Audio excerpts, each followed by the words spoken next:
Hello everyone, welcome to my YouTube channel. आज अपन lecture में बात करने वाले हैं क्लास 12 की केमिस्ट्री की unit 1, that is solid state. उसके अंदर जो भी पॉसिबिलिटी ऑफ न्यूमेरिकल्स बन सकते हैं from board point of view से, आज वो मैं आपके साथ डिस्कस करने वाला हूँ। जितनी भी न्यूमेरिकल्स की पॉसिबिलिटीज़ बन सकती हैं, कैसे उनको अप्रोच करना है, क्योंकि बोर्ड एग्जाम्स अब हमारे पास आने वाले हैं और हमारे पास अब बहुत ज़्यादा टाइम होता नहीं है कि एक चैप्टर में मैं 2 दिन पढ़ रहा हूँ या उसको 10-10 घंटे पढ़ रहा हूँ। समझ में नहीं आता बच्चों को कि क्या करें क्या ना करें। तो मैं एक्सक्लूसिवली उस चैप्टर से पर यूनिट जो न्यूमेरिकल्स की पॉसिबिलिटी एग्जाम्स में आने की, वो मैं आज आपके साथ शेयर करने वाला हूँ। तो जस्ट अपन 5 न्यूमेरिकल्स करेंगे और पूरी यूनिट को कवर कर लेंगे, जो भी न्यूमेरिकल्स उस चैप्टर से फ्रेम हो सकते हैं और उनको कैसे करना है, क्योंकि बोर्ड में तो स्टेप मार्किंग भी होती है। तो वो आज अपन सीखने वाले हैं। तो अब मैं क्या करूँगा आपको कि कुछ न्यूमेरिकल्स मैं आपको स्क्रीन पर डिस्प्ले करूँगा, आप वीडियो पॉज करके उनको नोट डाउन करना, फिर 1 बाय 1 मैं उनको आपके साथ डिस्कस करूँगा, ठीक है। तो अब आप देखिएगा, न्यूमेरिकल्स नोट कर लो।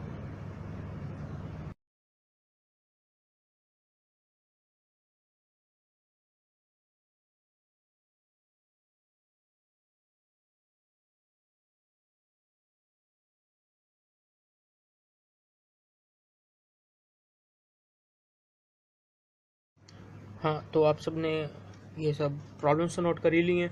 तो चलो स्टार्ट करते हैं सॉल्यूशंस, ठीक है। सबसे पहले फर्स्ट प्रॉब्लम का सॉल्यूशन देखते हैं, सॉल्यूशन फॉर द फर्स्ट, ठीक है। चलो वो प्रॉब्लम स्टार्ट करने से पहले मैं आपको एक बार चीज़ थोड़ा सा रिकैप करवा देता हूँ। देखो ये क्या है, क्यूब है, ठीक है। अब बताओ, देखो क्यूब में कितने कॉर्नर्स हैं, 1 2 3 4 5 6 7 8, 8 कॉर्नर्स हैं क्यूब में। कितने फेसेस हैं, देखो नंबरिंग कहाँ से, 1 2 3 4 5th एंड 6th। कितने फेस हैं, 6 फेस हैं, 8 कॉर्नर हैं।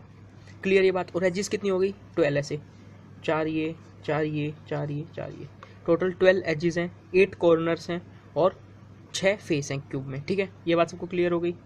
अब देखो, जो कॉर्नर का कंट्रीब्यूशन होता है ना, जो कॉर्नर का कंट्रीब्यूशन होता है वो 1/8 होता है, और जो फेस का कंट्रीब्यूशन होता है वो हाफ होता है, और बॉडी सेंटर का कंट्रीब्यूशन 1 होता है। ये बात आपको पता ही होगी, ठीक है। चलो पहली प्रॉब्लम का सॉल्यूशन स्टार्ट करते हैं। प्रॉब्लम थी, ए compound is formed by the elements P and Q, crystallizes in the cubic structure where P atoms are at the corners and body center, Q atoms at the face center. What is the simplest formula of the compound? अब देखो मैं लिख लूँ Z of P, Z is the total number of the atoms in the unit cell। कितने होंगे, बोला है P कहाँ कहाँ है, कॉर्नर्स में। एक तो कॉर्नर कितने हो गए, 8, और उनका कंट्रीब्यूशन कितना होता है 1/8 प्लस, और क्या है बॉडी सेंटर पे है, बॉडी सेंटर पे 1 है और कंट्रीब्यूशन भी कितना होता है 1, तो टोटल कितना हो गया ये 2, ठीक है।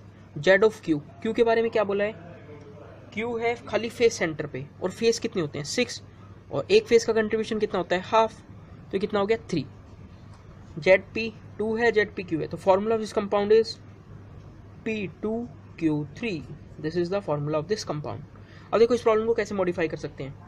अभी तो मैंने क्या बोला कि कॉर्नर्स पे हैं और बॉडी सेंटर पे। मैं बोल दूं कि कोई एक कंपाउंड है ए और बी, या पी ओ क्यू नाम ले लें, P and Q.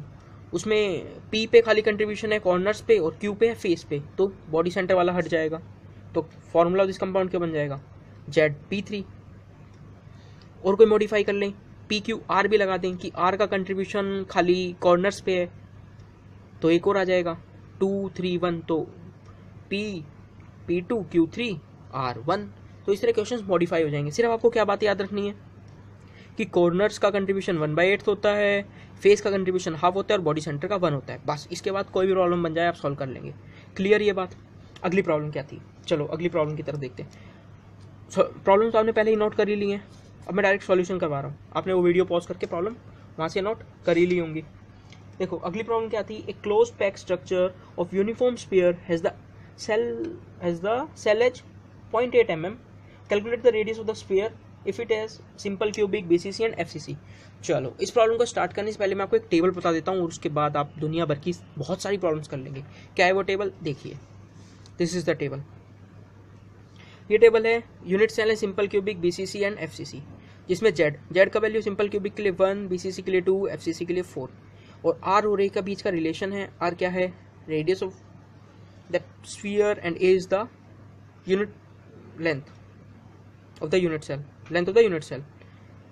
Simple cubic के लिए R equal to A by two, BCC के लिए R equal to √3a/4, FCC के लिए आर इक्वल टू a/2√2। और इसी तरह पैकिंग फ्रैक्शन भी होता है 0.52, 0.68, 0.74।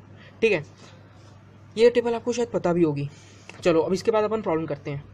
ये टेबल मैं यहाँ रख देता हूँ। अब प्रॉब्लम क्या थी अपनी, कि मुझे सेल की एज लेंथ दे रखी है। अब देखो यूनिट सेल है, सबको पता है यूनिट सेल है, ऐसा तो कोई यूनिट सेल है जिसकी एज लेंथ दे रखी है मेरे को 0.8 mm।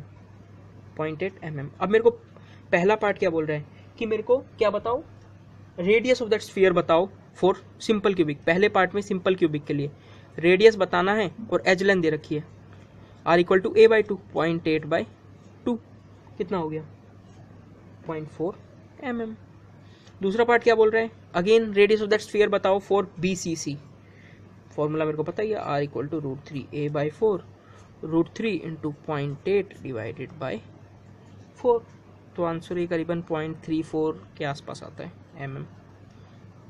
थर्ड पार्ट बोल रहा है कि अगेन FCC के लिए मेरे को रेडियस ऑफ स्फीयर बताओ, पता है R equal to a/2√2, 0.8 divided by 2√2। इसका आंसर करीबन 0.28 mm आता है। क्लियर ये बात सबको? तो कुछ नहीं, बस ये टेबल आपको पता होगी। अब रिलेशंस आपको याद रखने हैं, आर और ए के बीच का, सिंपल क्यूबिक को BCC FCC आप कुछ भी कर लोगे आप। ठीक है, ऐसी प्रॉब्लम में यहाँ पे वॉल्यूम भी पूछ लेता तो कुछ नहीं, V इक्वल टू a/3। ए आपको गिवन ही था कि मेरे को बताओ सिंपल क्यूबिक का वॉल्यूम बताओ, या volume of that unit cell बताओ। सिंपल क्यूबिक के लिए volume of that unit cell बताओ, तो क्या हो जाएगा V equal to a/3। Clear ये बात? और जेड का वैल्यू आपको पता है। सेकंड प्रॉब्लम भी क्लियर, बस ये टेबल की हेल्प से फटाफट ये सॉल्यूशन नोट कर लो। ठीक है, अब नेक्स्ट प्रॉब्लम की तरफ बढ़ते हैं। हाँ, तो next problem, solution for the third problem. ठीक है, क्या है अगली प्रॉब्लम की, aluminium crystallizes in CCP structure, it's metallic radius is 125 picometre. First part है what is the length of the side of the unit cell. Second part है how many unit cells are there in the 1 centimetre cube of the aluminium. देखो पहला part बोल रहा है कि मेरे को length of the side of the unit cell की लेंथ बतानी है मेरे को। ये मान लो कोई आपके पास यूनिट सेल है, ये जो A है, ये A मेरे को अननोन है। फर्स्ट पार्ट के लिए ये बताना है। इन्फॉर्मेशन क्या गिवन है, क्वेश्चन में मेटेलिक रेडियस दे रखा है, वो कितना दे रखा है 125 पिकोमीटर। ठीक है, अब यार R और A के बीच में रिलेशंस तो अभी बहुत सारे मेरे को पता है, √2, 2/√2, ऐसे बहुत सारे रिलेशन, √3a/4। तो इसमें कौन सा लगाना है? कहीं ना कहीं क्वेश्चन में कुछ ना कुछ गिवन होगा, बिल्कुल गिवन है। दोबारा पहली लाइन पढ़ो क्वेश्चन की, aluminium crystallizes in CCP structure. CCP मतलब FCC, दोनों की बात, क्लोज्ड पैक या फेस क्यूबिक स्ट्रक्चर। FCC के लिए क्या रिलेशन है, आर इक्वल टू a/2√2। तो यही रिलेशन लगाना है, पहला पार्ट खत्म, लगा देते हैं। क्या रिलेशन लगाना है, FCC गिवन है क्वेश्चन में, तो are equal to a/2√2। Clear, तो लगा देते हैं। आर मेरे को गिवन है कितना है 125, ए मेरे को निकालना है और 2√2, तो यहाँ से ए का वैल्यू कितना आ गया 353.5 पिकोमीटर। अगला पार्ट क्या बोल रहा है, अगला पार्ट बोल रहा है इसका कि 1 सेंटीमीटर क्यूब, एल्यूमिनियम के 1 सेंटीमीटर क्यूब में कितने सारे यूनिट सेल आ सकते हैं। तो देखो मेरे को ए पता लग गया, तो मैं इसका वॉल्यूम निकाल लूँ। अब सेकेंड पार्ट में कर रहा हूँ, तो वॉल्यूम ऑफ 1 यूनिट सेल क्या हो जाएगा, ए क्यूब। भाई इसका वॉल्यूम, क्यूब का वॉल्यूम क्या होता है, ए क्यूब, ये तो मैथ्स में ही पता है हमें।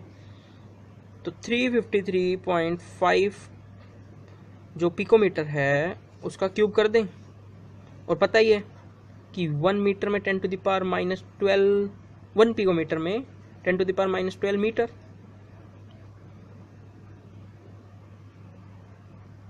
और सेंटीमीटर कितने हो जाएंगे 10⁻⁻10 सेंटीमीटर। तो लिख देते हैं 3.5 × 5 × 10⁻⁻10 centimetre whole cube. Sir metre में क्यों, आप सेंटीमीटर में क्यों कर रहे हैं बेटे? क्वेश्चन में देखो, how many unit cells are there in 1 centimetre cube of the aluminium. 1 centimetre cube में पूछा है तो अपन भी उसमें बात करेंगे। तो ये कितना आ जाता है, ये अप्रोक्स आता है 442 × 10⁻⁻25 सेंटीमीटर क्यूब। भाई ये तो मैथ्स है, तो आपको ही करनी पड़ेगी कैलकुलेशन। ठीक है, तो number of unit cell in 1 centimetre cube कितने हो जाएंगे 1 डिवाइडेड बाय 442 × 10⁻⁻25। और ये अप्रोक्स आता है 2.27 into 10 to the power 22 unit cells. इतने यूनिट सेल्स हो जाएंगे 1 सेंटीमीटर क्यूब ऑफ एल्यूमिनियम की। 1 सेंटीमीटर क्यूब में इतने सारे यूनिट सेल्स आ सकते हैं। ठीक है, अगली प्रॉब्लम की तरफ बढ़े। ठीक है, अगली प्रॉब्लम की तरफ बढ़ते हैं। देखो अगली प्रॉब्लम क्या बोल रही है, चलो अगली प्रॉब्लम है क्या है, एक बार पढ़ लेते हैं। चलो देखते हैं क्या है। Niobium crystallizes in BCC structure. Its density is this and calculate atomic radius of niobium if atomic radius is 93 U।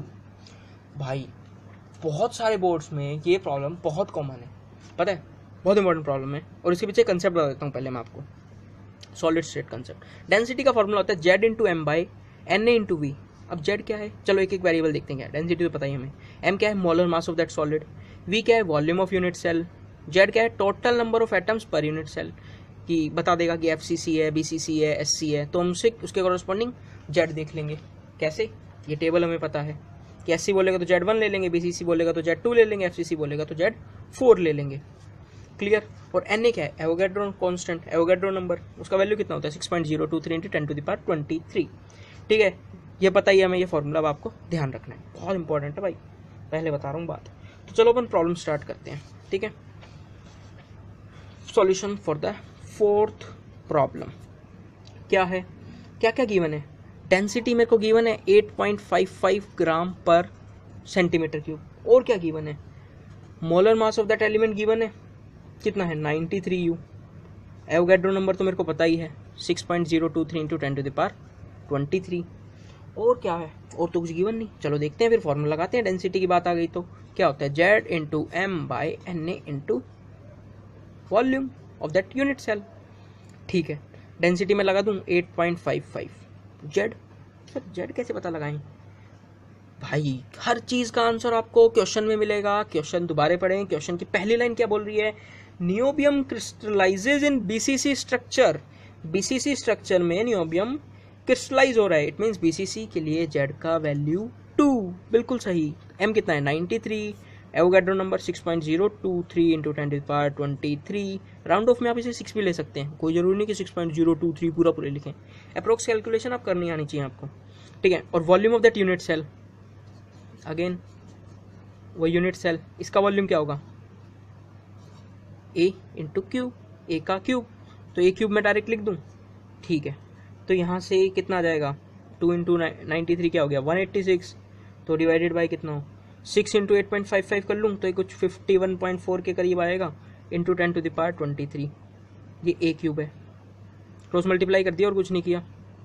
अब यहाँ से स्कोर कैसे लिख सकता हूँ सिंप्लीफाई में, कि इसको डिवाइड कर लूँ 186 डिवाइड बाई 51.4। अब देखो ये 50 है, 54 जा 200 होता है और 53 जा 150, तो ये 3 और 4 के बीच आंसर आना चाहिए।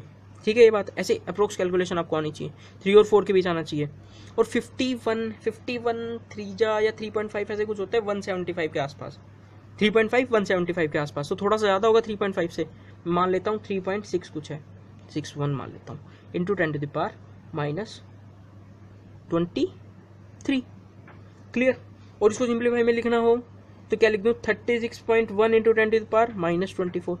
सर 24 क्यों किया भाई, क्यूब है ना तो पूरा पूरा हो जाएगा 323/3। ऐसे ही कैलकुलेशन बताओगी 10 टू द पावर वाला सिंप्लीफाई हो जाए आसानी से। ये क्या हो गया ए क्यूब, तो यहाँ से ए कितना आ गया 3.3 into 10 to the power -8 centimetre. Clear ये बात। ठीक है, अब पूछा क्या है, क्वेश्चन पूछा है कि रेडियस बताओ। ओ माय गॉड, ये आंसर मत लिखिए ना, ये पूरा आंसर नहीं है, अभी आधा है अपना सॉल्यूशन, इसके बाद भी कुछ करना है अपन को। क्या करना है वो देखते हैं, रेडियस निकालना है। यार अगेन वही बात फंस गई वापस कि आर और ए में कौन सा वाला रिलेशन लगाएं। कोई दिक्कत नहीं, क्वेश्चन में सब गिवन है और होता भी हर बार गिवन, हमें नज़रों का फेर है। ठीक है, क्वेश्चन में क्या है बीसीसी, और बीसीसी के लिए आर और ए का relation R equal to √3 a/4 4 BCC, तो लगा देते हैं हम भी। तो आर कितना आ जाएगा √3 into 3.3 into 10 to the power -8/4, तो ये कितना हो जाएगा 40.31 नैनोमीटर। 1 नैनोमीटर पता है ना 10 टू द पावर -9 मीटर होता है। क्लियर, तो 14.31 नैनोमीटर आ गया अपने पास इसका आंसर। ठीक है, ये प्रॉब्लम भी अपनी फिनिश। क्लियर हो गया। ये टेबल ध्यान में रखना है, ये वाला, और ये डेंसिटी वाला problem. Last year CBSE board की मैं बात करूँ ना, तो डेंसिटी पे एक प्रॉब्लम आई थी, उन्होंने नंबर ऑफ एटम्स पूछ लिए थे, नंबर ऑफ यूनिट सेल्स वगैरह, तो सेम डेंसिटी का फॉर्मूला लगा के तुरंत सॉल्व हो जाएगा। क्लियर। इस प्रॉब्लम को और कैसे मॉडिफाई कर सकता है, आपको कोई एलिमेंट दे दिया, बोल दिया कि एल्यूमिनियम है और ऐसे ऐसे डेंसिटी दे दी, सब कुछ दे दिया, उधर वॉल्यूम भी दे दिया, वो पूछ लिया कि वो कौन से उसमें क्रिस्टलाइज होगा।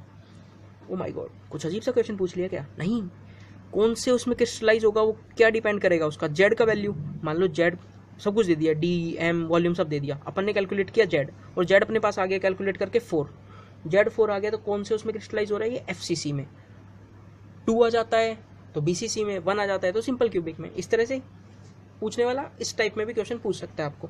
क्लियर। अगली प्रॉब्लम की तरफ बढ़े, चलो बढ़ते हैं अगली प्रॉब्लम की तरफ।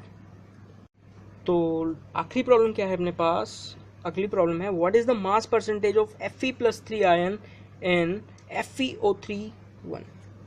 ठीक है, solution for the fifth problem ये है ऐसे Fe.93O1.00। ये एक नॉन स्टोइकियोमेट्रिक कंपाउंड है, ठीक है, नॉन स्टोइकियोमेट्रिक कंपाउंड।